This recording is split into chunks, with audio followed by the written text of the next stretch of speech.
W equal to Q1 minus Q2, W बोले तो वर्डन। अब ये सेकेंड लॉ ऑफ थर्मोडाइनमिक्स की बात कर रहा हूँ। यार देखो, यूजुअली जो आप पढ़ते होगे कि दो स्टेटमेंट है, सेल्सियस और केल्विन, बिल्कुल है जी।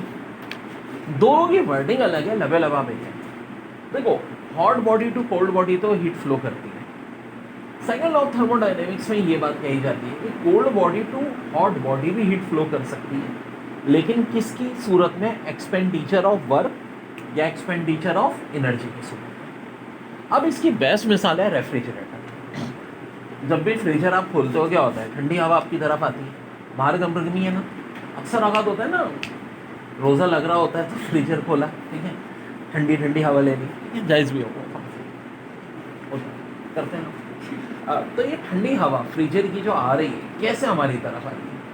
क्योंकि देखो इलेक्ट्रिसिटी कंज्यूम हो रही है। रेफ्रिजरेटर क्या यूज़ कर रहा है? इलेक्ट्रिसिटी, एनर्जी यूज़ हो रही है, इलेक्ट्रिसिटी यूज़ हो रही है। तो उस सूरत में कोल्ड बॉडी से हॉट बॉडी की तरफ हीट आ रही है। ये है सेकेंड लॉ ऑफ थर्मोडायनेमिक्स। इसी के बेस पे साड़ी कार्नट साहब ने इंजन बनाया था, कार्नट इंजन, जिससे हम कहते हैं कि वर्डन बराबर होता है आउटपुट डिवाइड बाय इनपुट।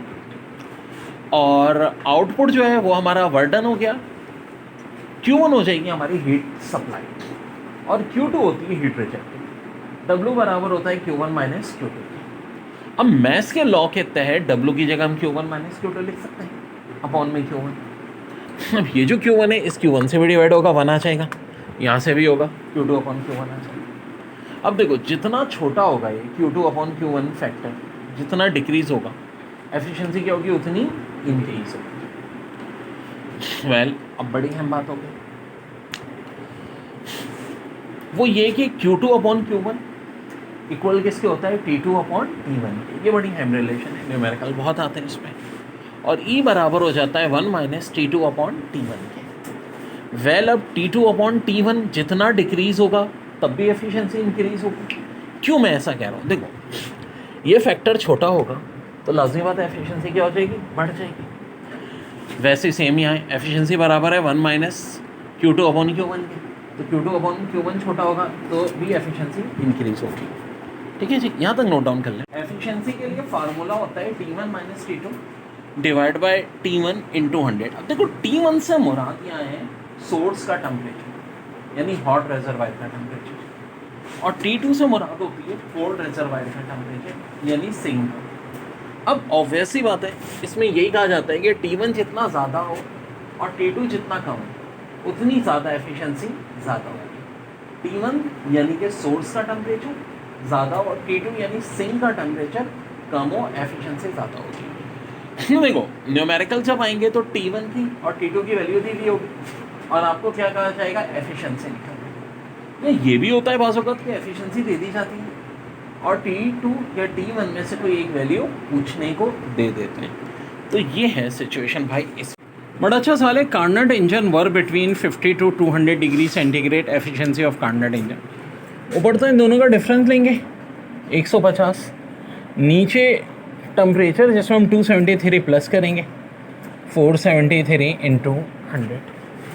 अब मेरे भाई एक बात, राउंड फिगर के हिसाब से अगर हम देखें, चूँकि परसेंटेज का तो जिक्र ही नहीं है ना ऑप्शन में, ऐसे सिचुएशन होते, अरे यहाँ 450 होता तो कटता 100 अपॉन 3 33.33 होता, लेकिन ऐसा नहीं है। 450 से वैल्यू बड़ी है 473, तो आंसर 33.33 से छोटा होगा। वैसे ये 100 का भी हम नहीं करेंगे खेल, क्योंकि ज़ाहिर सी बात है परसेंटेज में नहीं, फ्रैक्शन में पूछी है वैल्यू। तो अगर ये होती तो 1/3 यानी 0.33 होता। अब आंसर 0.33 से थोड़ा सा छोटा होगा, 0.463 तो बहुत बड़ा है, 0.317 थोड़ा सा छोटा है, 0.892 भी बहुत बड़ा है, 0.231 कुछ ज़्यादा ही छोटा है। तो करेक्ट आंसर हो जाएगा 0.31। ऐसा क्यों? क्योंकि 450 की जगह रियलिटी में क्या मौजूद है? 470। पास पेपर का बहुत ही इंपॉर्टेंट सवाल है। कह रहे हैं कार्नट इंजन है जो 300 कैलोरीज ऑफ हीट क्या कर रहा है? ले रहा है at 500 kelvin and reject 150 calorie of heat to the sink. The temperature of the sink is, यानी कि बोले तो आपको Q1 दिया हुआ है 300 कैलोरी, Q2 कम वाली हीट 150 कैलोरी। देखो जो ये अमाउंट ऑफ हीट सप्लाई ये होता है हमेशा Q1 और जो हीट रिजेक्टेड है ये होती है Q2। और जो सोर्स का टेम्परेचर है, ठीक है, वो है 500 केल्विन और सिंक का टेम्परेचर यानी T2 कुछ है। तो एक फार्मूला होता है मेरे भाई Q2 upon Q1 equal to T2 upon T1। तो Q1 तो दिया हुआ है हमें 300, Q2 दिया हुआ है 150 इक्वल टू T2 चाहिए, T1 है 500।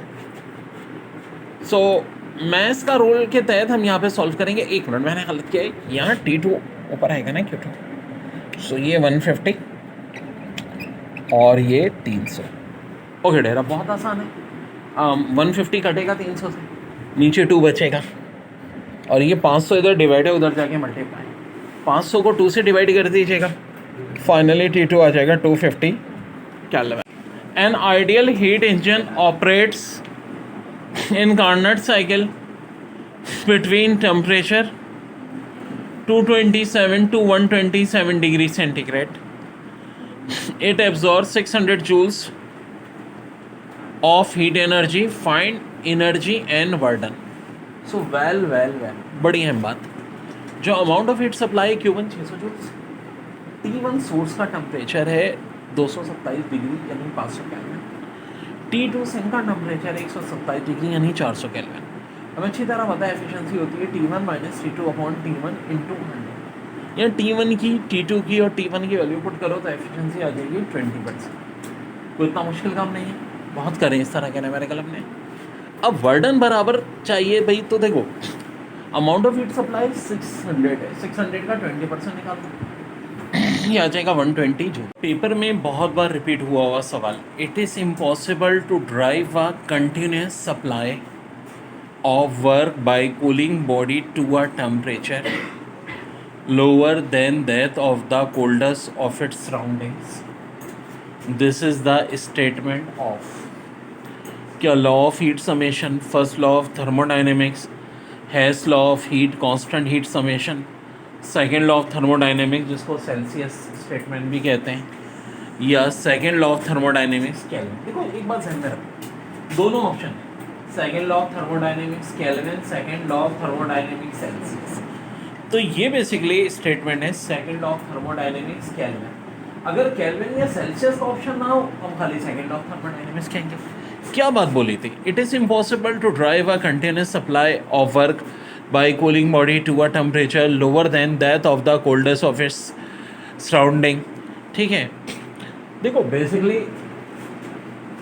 ऐसी कोई बॉडी नहीं बन सकती जो वर्क कर रही हो cooling body to a temperature lower than that of coldest of its surrounding. ये किसकी स्टेटमेंट थी भाई? क्या पेपर में आया था? It is impossible to cause heat to flow from cold body to hot body without the expenditure of energy। क्या it is impossible to cause heat to flow from cold body to heat body without the expenditure of energy? This is a statement of अब law of heat exchange, first law of thermodynamics, Hacke's law of heat constant heat summation और a second law of thermodynamics Clausius यानी Celsius. तो जी ये किसकी है? Of course Clausius है। याद रहे जहन में कि एक second law of thermodynamics kelvin की है, लेकिन इस वक्त बात हो रही है क्लॉसियस की। तो आंसर हो जाएगा second law of thermodynamics Clausius. बड़ा अच्छा क्वेश्चन है। Heat engine whose maximum Carnot efficiency 60% obtain energy from a hot reservoir at 500 kelvin. What is the temperature of the cold reservoir? Heat engine जिसकी maximum Carnot efficiency 60% है, obtain क्या कर रहे हैं? Energy from hot reservoir at 500 kelvin. और कह रहे हैं टेम्परेचर कोल्ड रिजर्वायर का कितना होगा? देखो अब इस टाइप के सवाल हैं जिसमें आपको T1 दिया हुआ है 600, एफिशिएंसी 60%, T2 चाहिए। ओरिजिनल फार्मूला ये होता है, लेकिन हमने 2 फार्मूले बनाए हुए हैं अपने। ये तब यूज़ होगा जब T2 देके T1 चाहिए होगा, ये तब यूज़ होगा जब T1 देके T2 चाहिए होगा। मौजूदा सूरत में T2 चाहिए, 100 माइनस 100 माइनस 60 यानी 40, T1 हो जाएगा 500, ये 100 दोनों ज़ीरो कैंसिल, 40 को 5 से मल्टीप्लाई कर दें, आंसर 200 केल्विन। ठीक है जी।